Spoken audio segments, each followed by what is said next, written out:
It was a Friday or a Saturday night. I was pretty gaming with some friends at my apartment before going out to a bar in town. One of my friends called me over, and we were all pretty drunk, laughing and being loud with typical drunken banter. We got to the bar, and no mind that night, surprisingly, at some point in the night I asked for a girl's number who I'd been talking to. I went into my pocket to get my phone and realized I didn't have it on me. I checked all my pockets and confirmed this. I tried retracing my steps in the bar and asked each bartender if someone turned in a phone. I didn't remember even using my phone the whole time I'd been out though. I stepped outside the bar with one of my friends to use his phone to call mine. Someone picked up on the other end. I heard the fiddling of the phone, but they didn't say anything. I said, "Hi, where'd you find this phone?" Just breathing on the other end. I asked them if they were at the bar, but they hung up on me. I looked at my friend and tried calling again. It went straight to voicemail though. I tried using Find My iPhone, but apparently I had that feature switched off for some reason. This was a pretty sobering experience. There was no way I could have fun knowing my phone was stolen. My friends told me to just worry about it tomorrow, go to the police station, and get their help in tracking it. I went home early that night.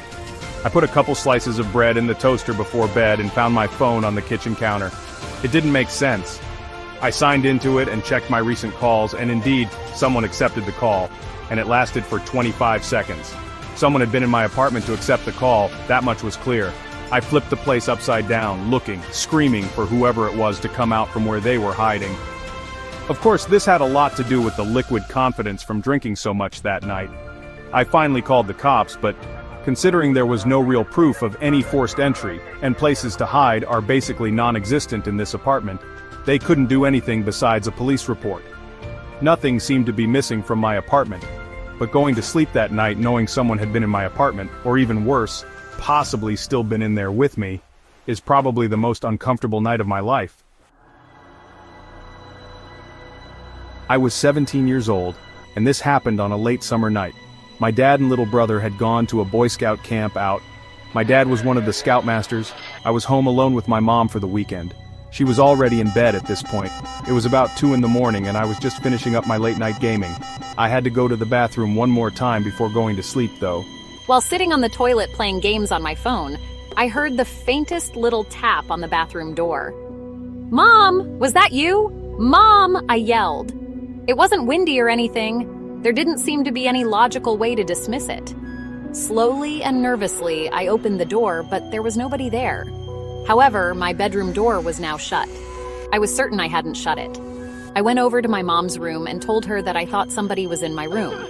She didn't take me seriously and told me that she didn't know what to tell me. I tried to convince myself that maybe I did shut my door. I opened my door, feeling extremely freaked out, and when I snuck a peek into the room, I felt like my heart exploded inside of my chest. I could see a hand sticking out from behind the dresser in the corner of my room. Somebody was hiding there. I ran to my mom's room and locked the door behind me. After quietly freaking out, telling her there's a man in the house, she finally believed me and went straight to her phone to call the cops. I put my ear up against the door to try and hear anything going on outside.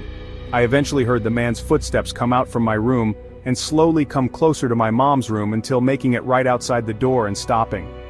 I could see the outlines of his shoes through the bottom crack of the door. He tried the doorknob, but thankfully it had a lock. It seemed a lock was enough to persuade him to give up because I heard him stomp down the stairs and out the front door. I hurried to the window to see which way the man was heading, but he was already gone. When I was younger, 10 years old at the time, my mom had just started letting me stay home alone. We had been watching my mom's friend's dog while they were on vacation. My mom worked weeknights, so she told me that they would come around back since the dog's cage was right next to the back door, and that I would have to let them in. I sat in the den by the back door with the dog by my side while I watched TV. He then started to growl and bark while looking out the window to the dark. I tried to see what he was barking at, but it was too dark, of course. I assumed it was my mom's friend coming to pick up the dog. I went over to the door with the dog following me and turned on the patio light. I couldn't see anyone out there at first, but the dog was still barking. I made sure to peek at every corner of the yard, but then I saw someone at the garden by our shed. It looked like my mom's friend. They seemed to be bending over, picking something up. I assumed she was admiring my mom's garden or something logical. I then received a disturbing phone call. I prioritized answering the phone as my mom was strict about me always answering the phone when I was home alone. I left the dog to continue barking by the door as I picked up the phone, hoping it was my mom. And it was. She told me that her friend wasn't going to pick up the dog that night as they wouldn't be getting home until past midnight. They began to stutter as the pure horror prohibited me from speaking coherently. I managed to finally blurt out that someone was in our yard. My mom started screaming like a lunatic. She told me to get up to my room, lock the door, and hide under the bed while my mom called the cops.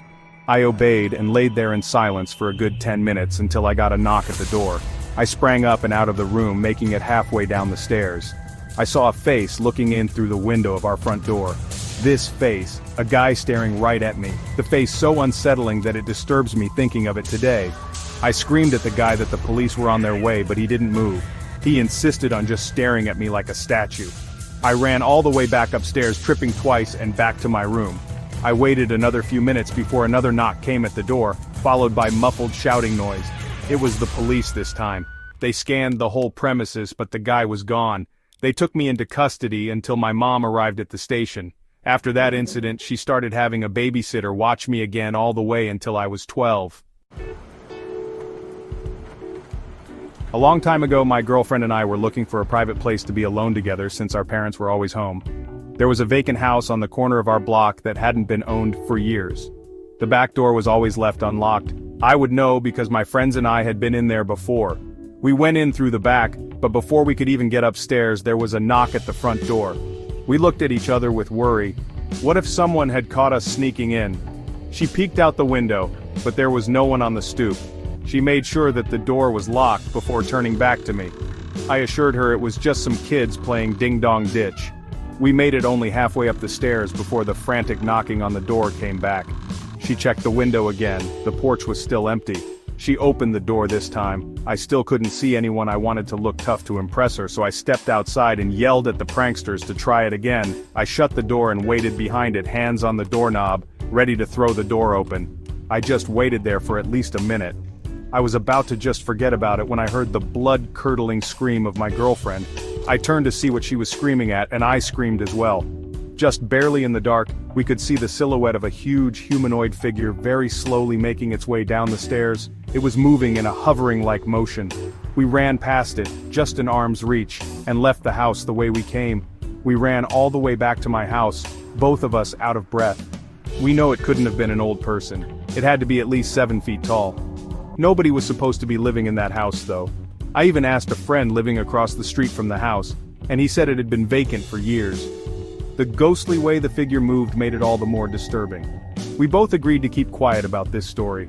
I still occasionally have a nightmare or bad thoughts about that night.